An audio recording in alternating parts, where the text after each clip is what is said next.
Hello my dear friends, you're in the Military Summary channel, and today we will discuss the situation in Ukraine on the 5th of December of 2023.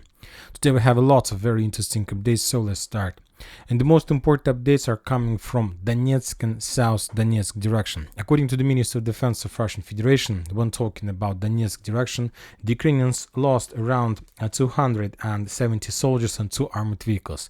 And the most important updates are coming from Bakhmut Artyomovsk direction. As you can see, we have a lot of geolocations from this territory, and the main clashes and the main progress, the Russian achievements, are taking place on the northern and the central part of this territory. We have a few geolocations, we have few videos. So let's start. So first let's start with the progress. According to information we have, as a result of Russian offensive operation and the central part, on the western part from the central part of Bakhmut, the Russians managed to enter the residential area, this Dachi area, and to establish a small foothold in this area. Currently, it's very difficult to understand whether this foothold is stable and the Russians are able to hold this territory, or that was something like reconnaissance in force combat with the purpose from the Russian side to force the Ukrainians to send some reinforcements, some reserves, and just to weaken some other position of Ukrainian forces somewhere else. Let's say in Bohdanivka area or something like this. Anyway, we're gonna follow this situation. Now we're moving to another important area, to the northern flank.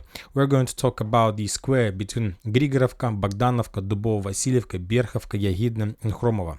The Russians continue their offensive operation, and according to information we have, according to some sources, the Russians managed to improve and to establish control over the last Ukrainian fortifications and the 3 lines that located on the north west of Khromovo, over these 3 lines. And as a result of clashes, the Russians returned control over this territory. You know that according to some sources, the Russians managed to calculate the progress of the armed forces of Russian Federation, and they say that as a result of Russian counterattack on the Bakhmut direction, the Russians managed to return 85% of the territories that the Russians lost during the Ukrainian summer counteroffensive operation. But the most important updates are coming from the northern direction, from Bohdanovka, from this territory.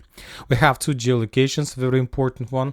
First geolocation we have already discussed in the previous video, and according to information we have, according to geolocated video, as you can see, the Russians have entered these 3 lines. So basically, this is the first geolocated confirmation that the Russians managed to enter the northeastern fortification, northeastern defense belt of the village by the name of Bohdanovka. On the video, the quality of the video is very poor, but on these scenes you can see few Russian soldiers who are very carefully entering the Ukrainian fortifications, probably after the, let's say, artillery bombardments or artillery preparation of this territory.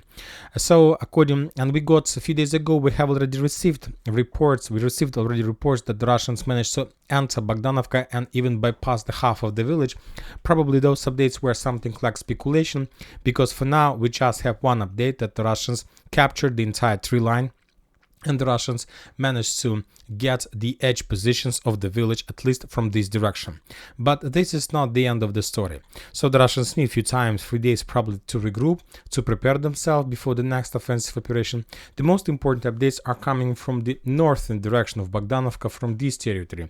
This is the area, this is the main supply road that Ukrainians use between Grigorovka and Bohdanovka. When talking about this territory, this area is under responsibilities of few brigades. 56 motorized brigade of Ukrainian forces, there are some parts of 17th Tank Brigade, there are forces of 107 Defense Brigade, and the most important, the core, the base brigade in this area is 77th Air Mobile Brigade, who had significant losses during the previous clashes of the previous days.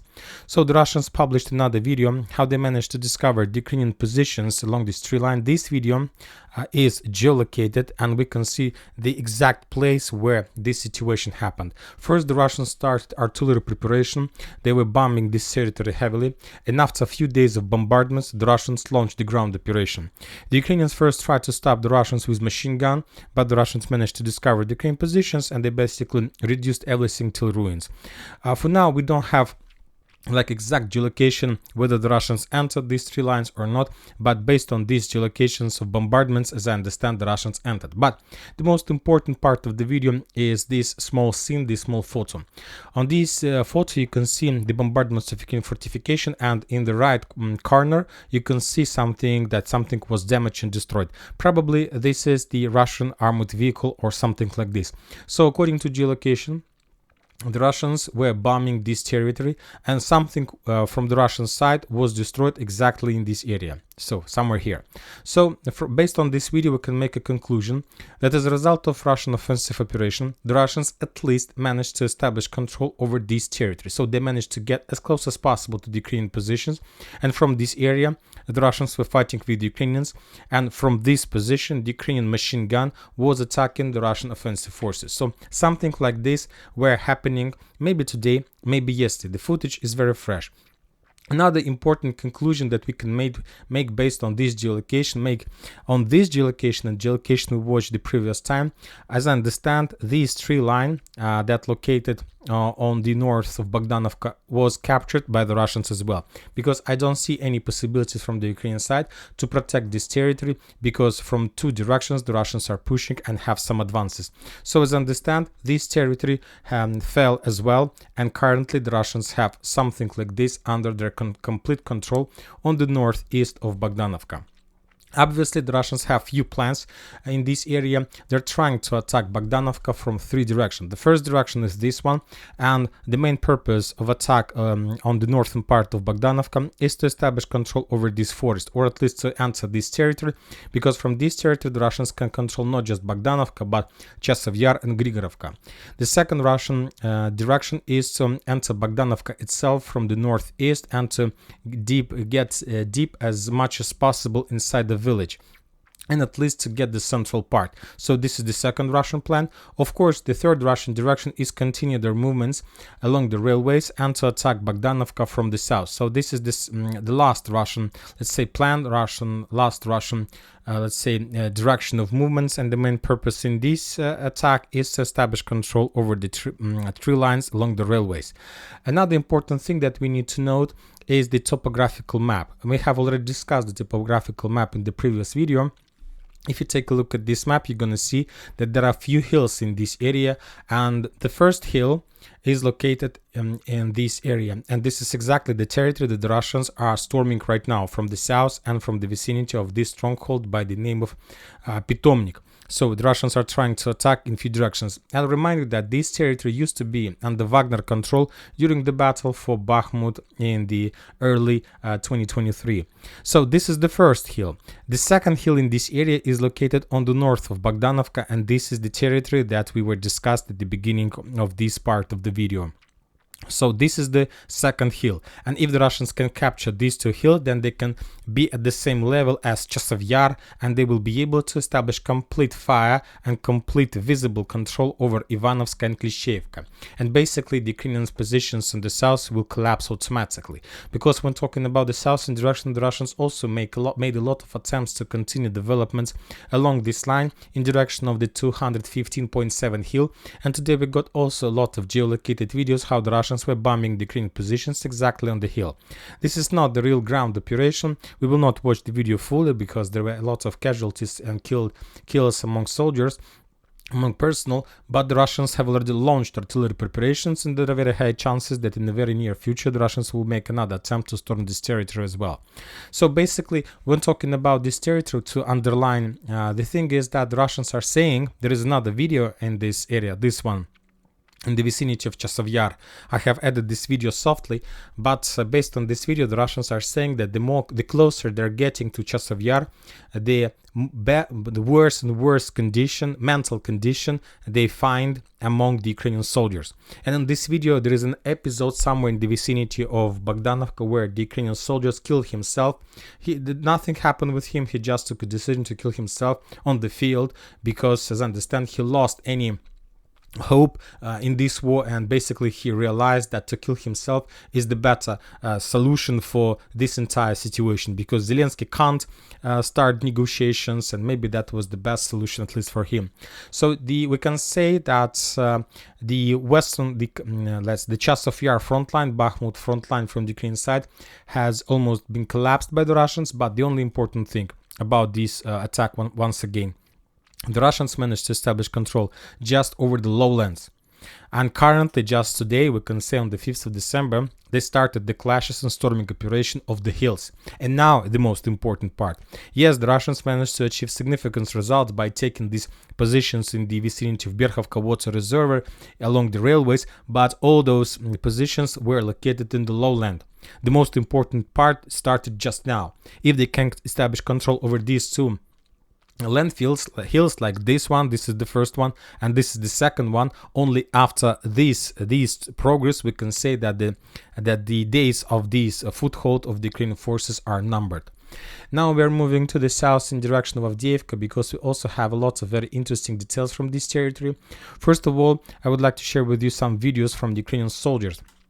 We have already discussed this video in the previous episode, and this video was published by the 53rd Mechanized Brigade. This is the 53rd Mechanized Brigade that located in the fields between Tonnica, Severna, and Avdiivka, the area that the Russians were bombing heavily with RBK 500 cluster rounds, aviation bombs. And this video we can see how that Ukrainians are saying that they're leaving Bakhmut, leaving Avdiivka, and that everything finished for them. Another video we have from one soldier of 110th Brigade. He was claiming about very bad situation in Avdiivka. I'm not saying that this is a real video. Probably there are very high chances that this is the fake, but I'm not saying this. That's like 100% sure information. This video was published today in TikTok, and this soldier was saying that the situation is very difficult, and the most important information he gave us is that the road between Avdiivka and Orlovka, this road, the main Ukrainian supply road, is under complete Russian fire control, and that there are very heavy losses, and that Ukrainians can't use this road for evacuation. They can use this road for evacuation, but just when you're using your feet, not like with armored vehicles. They're saying that there are no chances to move armored vehicles from Orlovka to Avdiivka because the Russian FPV drones control the territory, and as soon as they see any armored vehicle, they start bombing and attacking this territory heavily. So that's why this soldier was saying that sometimes they need to bypass another 5 kilometers. Let's calculate the distance. They need to bypass another 5 kilometers to evacuation zone with the wounded soldier. So this is round 9, so to Orlovka 5 kilometers to evacuate soldier. And he was asking not just like to give them FPV drone. His claims was to give them equipment and munition for evacuation, not for attacking, not bombing, not FPV drones, not 155mm shells. He was asking just the things that they can use for evacuation of wounded soldiers. That's it about this. Very interesting updates are coming from Berdichi itself. The Russians published the second video during the previous week of the heavy bombardments of this village. This video was geolocated. As you can see, the Russians slowly, step by step, are moving focus from Stepovo to Berdichi, which can mean just one thing, that the Russians are changing focus because they're moving further. So you change focus if you can move your artillery. You can move your artillery if your edge position has been removed from one area to another. So this is something like an evidence that the Russians continue pressure, and they're block by block, they're moving further to the west in direction of the city or village. When talking about the chemical plant, we have a lot of geolocations from the Ukrainian side of FPV drones against the Russian soldiers. The video was published by 110th Brigade. We will not watch this video because there are a lot of casualties and dead bodies of the Russian soldiers, but this is very important video because this video shows us a lot of information, give us a lot of information. When talking about the northern part of Avdiivka chemical plant, there is one important area, the railway stop. So this is the railway stop, and there are no possibilities to move further. And if you take a look at this is the walls. This is the walls, and this is the area. If you remember a few days we discussed how the Ukrainian drone was imitating the attack on the Russian soldiers while the Ukrainian mortars were bombing the Russian forces. So this is the wall, and the Russians, according to these signals of FPV drone strikes, are moving from the north along the wall to the south. So this is the Russian movement, and as you can see, we can judge about this based on the geolocation, and based on the geolocation we can see the real Russian progress on this territory. So the Russians still are very far from the chemical plant, but they're moving. Another important thing that we can note from this geolocation is that there are no progress and no movement from the Russian side on the western side of these walls. So the Russians are not moving along this line because there is just a basic fire control from the opposite tree line in this territory. So which means that the Russians don't have probably progress and control over the eastern wall of this territory, and because of very difficult situation to control this territory. So the Russians are moving like this, and it's very difficult to understand what is the point of their destination, because they just want to move along the wall and to connect with their forces that currently try to attack the Ukrainian forces along this line, possibly. But we need time to understand like the entire picture, and we have almost nothing. We haven't received anything from the northern direction. If you remember, during the previous weeks, the main Russian progress, the main Russian activity was exactly on this line. Along this line, the Russians were attacking in the area of Novokalinovo and Keramik, but as when talking about this week, we stopped receiving any updates. So as I understand, the Russians managed to achieve some progress during the previous weeks. Now they're trying to dig in deeper to regroup, and operational pause is too long, as I see. So that means that very soon, maybe in a day or in two, the Russians will renew their attacks and they will try to continue their offensive operation in the direction of Novokalinovo and Keramik. Now we got also another interesting video from this area. The Russians managed to capture Bradley, and if you remember, a few days ago we had already discussed, and the sources are saying that currently this Bradley was evacuated to Moscow to some engineering centers. This is not something that the Russians are able, let's say, to invent bicycle one more time. Obviously the Russians do have the necessary technologies, but this is just another media attack against the Western countries by the NATO countries. Obviously I think that the people, civilians of Western countries, don't like to see that their main weapon was captured by the Russians. This is another just media victory to reduce the chances that Ukrainians would have any military aid in the future. During the previous day, the Russians were bombing not just the combat line, that there were a lot of explosions in the near rear. For example, the Russians bombed the city by the name of Selidova. I'll remind you that this is the area where the Ukrainians are trying to create the next defense belt after Avdiivka, and as soon as they complete the construction defense belt, according to some sources, the Ukrainians will leave Avdiivka. But for now, we see that the Russians are trying to let's say, to make a lot of reconnaissance operation, undertake lots of recon operations in this area, and as a result of one of those operations, the Russians managed to discover the concentration of Ukrainian forces, and as a result of Iskander strike, that building, as you can see, was almost completely damaged and destroyed. We don't know the numbers of the real losses of the Ukrainians. Now we are moving to the South Donetsk direction, and we see that after a very long operational pause in this area, the Russians renewed their offensive operation from many directions, from the south, from the north, and we see that the Russians made a lot of Lancet strikes in deep rear. For example, in this video we can see how the Russians managed to discover another Ukrainian artillery hidden position, and as a result of Lancet strike, that artillery system was destroyed. The Ukrainians were using this artillery system, or maybe armored vehicle, to support Ukrainian forces in Novomikhailivka and Uglidar. A little bit to the north, in the vicinity of Ilinka, the Russians managed to discover another Ukrainian position. Probably this is Caesar or the Ukrainian Bogdana. The Russians managed to discover this artillery system. The Russians didn't attack this system. They tried to try to understand where is the warehouse or position of this armored vehicle. As you can see, according to this video, the Russians managed to discover the main base, and after that the Russians made Lancet strike. Now the Russians know also the main position of Ukrainian artillery systems, so we can expect within the next 24 hours another Iskander or Geraint strike against this area. When talking about Novomikhailivka itself, as you can see, there are interesting geolocations. First geolocation we got from the south. According to the author of this video, the Russians managed to discover the Ukrainian armored vehicle that was hidden between the tree lines, but the Russians managed to discover, in the result of Krasnopol accurate shell, that armored vehicle was destroyed. The most important thing from this video is that the Russians currently try to attack the Ukrainian forces that are located on the edge positions of village itself. So this is the edge positions of Novomikhailivka. There are a lot of trenches, fortifications, and so on. And as you can see, the Russians are bombing this territory heavily.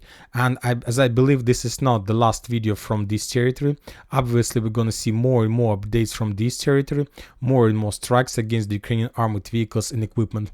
On the northern direction, we have probably for the first time since the beginning of the battle for this front line, we have the first video from the northern edge of the city. On this video, we can see the redeployment and movements of the Ukrainian forces along this tree line. The Russians, using the night vision drone, managed to discover the Ukrainian forces and start bombing them heavily. And as a result of those strikes, the Russians are saying that a platoon of Ukrainian forces was destroyed with few armored vehicles. So this is the closest video to the village of Novomikhailivka on the northern direction, which also means about Russian some plans on this direction as well. When talking about the Ukrainian videos, they published just one video from this territory, important one.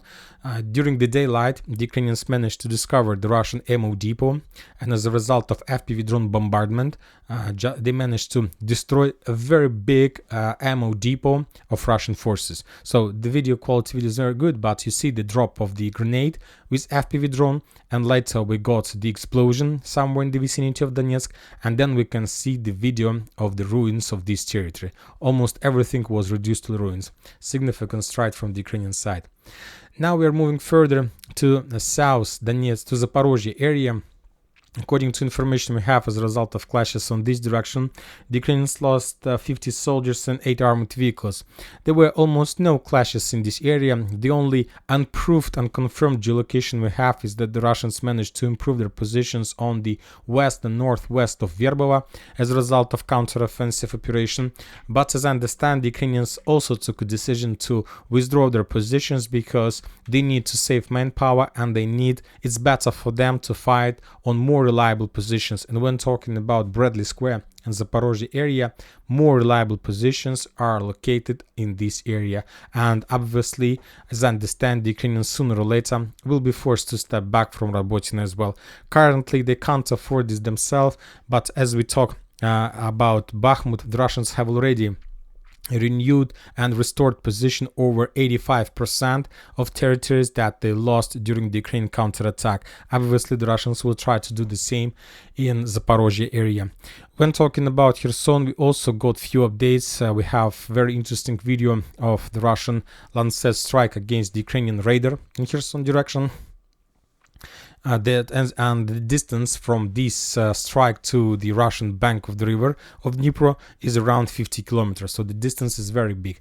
When talking about Krynki, as you can see, the Russians are bombing this territory heavily. Another day, another significant number of FA-500, and the thing is that the situation in Krynki is going to get worse and worse, because if you remember, we have already discussed that the Russians continue improvements of their aviation, of their aircraft, and on this video we have already seen, and we have discussed this, that one plane, Russian plane aircraft, is able to bomb the territory and to carry 4 FAB-500. And the Russians are saying that they're planning to improve their planes, and that these planes will be able to use 6 FAB-500 at once. So the next time one aircraft can attack, let's say, Krynki with 6 FAB-500. At the beginning of the summer, the Russians were able to use one aircraft to use just 2 FAB-500. So we see the progress. And now the Russians need one plane to make the work, and the work that at the beginning of the summer 3 planes could do. So this is the situation in Krynki. The Ukrainians from their side continue sending more and more forces, but it's just like something suicide from their side. When talking about Kherson, the Russians made another very heavy strike against the city. So the first one we have discussed in Selidova on Donetsk direction, Avdiivka direction. On Kherson we got another strike with FA-500. As a result of that strike, a very big mall was destroyed that Ukrainians were using as ammo depot. Now we are moving to Kupiansk-Liman front lines. We got also very interesting updates and details from this territory. According to the Ministry of Defense of Russian Federation, as a result of clashes on Liman front line, the Ukrainians lost 55 soldiers, and the level of losses reduced in comparison with the previous days. Yesterday, the Ukrainians lost 280, and the day before yesterday, 250. So we see that As a result of clashes during the previous few days, the Russians managed to advance to capture new territories. We have already discussed about the Russian progress. The Russians are saying that the Russians were attacking in the direction of Zherebets River in the area of Tarskoye salient. We have unconfirmed information about Russian progress on this territory, so that was the price and the cost the Ukrainians paid. Now the Russians are trying to dig in deeper on new line. I will not update the map until we get some geolocations, and after we will correct the map, obviously. And when talking about Kupian's front line, we got more updates from this territory. The Russians also made a very powerful strike against the city by the name of Barova. This is the only logistical center that Ukrainians have on this area. After the Russians destroyed every single bridge along Oskol River in the vicinity of Kupiansk, the supply and support of Ukrainian forces in this area they are doing through Barova, through this area. There are a few probably bridges, maybe some boats or something like this that Ukrainians use to support their forces in Kupiansk, in Novoselovka, in Raigorodka direction. And the Russians understand that this is also the area of Ukrainian operational reserves, and now they always try to find Ukrainian positions, and as they find, they attack this territory with Gerans or with Iskanders or with other type of weapon. For now, we don't have the number of the losses, but the Russians will continue focus their attack. And during the previous video, we haven't received, but by the end of the day, we got another diary, another day of Udai diary, the 19th day. So nothing bad happens to him.